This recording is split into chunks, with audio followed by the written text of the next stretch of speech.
आज Doubtnut app download करें। Doubtnut पर अपने सभी गणित, रसायन विज्ञान, भौतिक विज्ञान और जीव विज्ञान के डाउट्स का करो सफाया। बस प्रश्न की फोटो खींचो, एक ही प्रश्न को क्रॉप करो और तुरंत वीडियो सोल्यूशन पाओ। अभी डाउनलोड करें। क्वेश्चन हमारे पास है वक्तव्य 1 और वक्तव्य 2 में। वक्तव्य पहला है कि दो वैद्युत रेखाएं एक दूसरे को कभी नहीं काटती हैं, ठीक है। दूसरा है कि वैद्युत क्षेत्र रेखाएं हमेशा धनावेश से प्रारंभ होकर के ऋणावेश पर समाप्त होती हैं। तो हमें इनमें से 4 ऑप्शंस दिए हुए हैं, उनमें से सही मान चुनना है कि वक्तव्य 1 और 2 में क्या संबंध यहाँ पर होता है। तो यहाँ पर हम बात करेंगे पहले वैद्युत रेखाएं क्या होती हैं या वैद्युत क्षेत्र रेखाएं क्या होती हैं।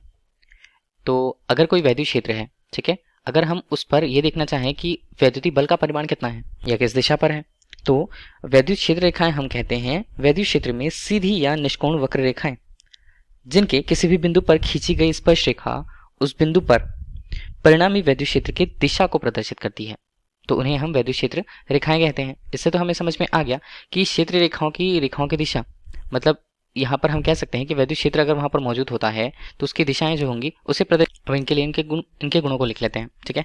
जैसे कि ये रेखाएं वैद्युत क्षेत्र की दिशा को अगर प्रदर्शित कर रही हैं तो ये रेखाएं शुरू कहाँ से होती हैं। अब हम वैद्युत क्षेत्र रेखाओं की बात करते हैं तो ये हमेशा धनावेश से शुरू होकर के ऋण आवेश पर जाकर के खत्म होती है, समाप्त होती है ऋणावेश पर, ठीक है। तो इसकी दिशा, क्षेत्र रेखाओं की दिशा हमने समझ ली धनावेश से ऋणावेश की तरफ। और दूसरा अगर हम बात करें कि ये वैद्युत क्षेत्र रेखाएं जो होती हैं किसी बिंदु पर खींची गई स्पर्श रेखा, मान लीजिए वैद्युत क्षेत्र यहाँ पर मौजूद है ई के रूप में, ठीक है, ये आसपास का हिस्सा कुछ, ठीक है, उस पर हमने किसी बिंदु को ले लिया, किसी बिंदु की कल्पना अगर हमने कर ली, वो बिंदु हमने क्या कहा, बिंदु P से प्रदर्शित किया, ठीक है। तो किसी बिंदु पर खींची गई स्पर्श रेखा उस बिंदु पर परिणामी वैद्युत क्षेत्र की दिशा को प्रदर्शित करती है, तो हमने लिया है। और हम ये कह रहे हैं कि कागज से तल के बाहर की तरफ ये वैद्युत क्षेत्र या वैद्युत बल रेखाएं जा रही हैं, जहां बिंदु P पर अगर हम स्पर्श रेखा की बात करें, चूंकि हमने क्या कहा, कागज के तल के बाहर की तरफ वैद्युत क्षेत्र के लिए उसका मान है, तो वहीं से अगर हम देखें तो इसे हम दर्शा नहीं पा रहे हैं, इसे किसी इस तरह दर्शाते हैं कि परिणामी रूप से इस बिंदु पर इसकी स्पर्श रेखा से जुड़ी हुई जो बल रेखाएं हैं वो प्रदर्शित होती हैं, ठीक है। बिंदु P पर से गुजरने वाली बल रेखाएं या वैद्युत क्षेत्र रेखाएं हमने प्रदर्शित कर दी, ठीक। अब ये एक दूसरे को कभी नहीं काटती हैं। अब कारण क्या होगा, देखिए हमने क्या कहा था कि प्रत्येक बिंदु पर उसकी स्पर्श रेखा में परिणामी रूप से ये वैद्युत क्षेत्र की दिशा को प्रदर्शित करती है।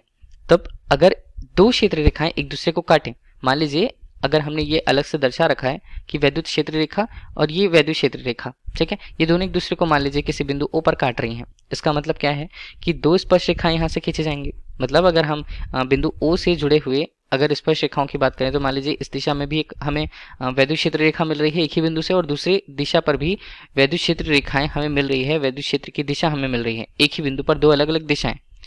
लेकिन ये संभव तो नहीं हो सकती हैं, ठीक है। प्रतिच्छेदी बिंदु पर विद्युत क्षेत्र की दो रेखाएं संभव ही नहीं है, तो किसी भी बिंदु पर विद्युत क्षेत्र की एक और केवल एक दिशा होती है, ठीक। तो इस तरह हम कह सकते हैं कि कभी ये क्षेत्र रेखाएं एक दूसरे को नहीं काटती हैं। तो ऑप्शन जो दिया हुआ है, मतलब वक्तव्य पहला जो दिया हुआ है कि दो वैद्युत रेखाएं एक दूसरे को कभी नहीं काटती हैं, बिल्कुल सही है। कारण के तौर पर दिया है कि वैद्युत क्षेत्र रेखाएं हमेशा धनावेश से प्रारंभ होकर के ऋणावेश पर समाप्त होती है, तो ये एक स्टेटमेंट के तौर पर सही है। लेकिन अगर कारण के तौर पर देखें पहले वक्तव्य के लिए तो सही नहीं है, तो ऑप्शन बी यहाँ पर करेक्ट होगा। Thank you. कक्षा 6वीं से 12वीं से लेकर नीट, IIT, JEE वो एडवांस के लेवल तक 1 करोड़ से ज्यादा छात्रों का भरोसा। आज ही डाउनलोड करें डाउटनेट ऐप या व्हाट्सएप करें अपने सारे डाउट्स 8400 400 400 पर।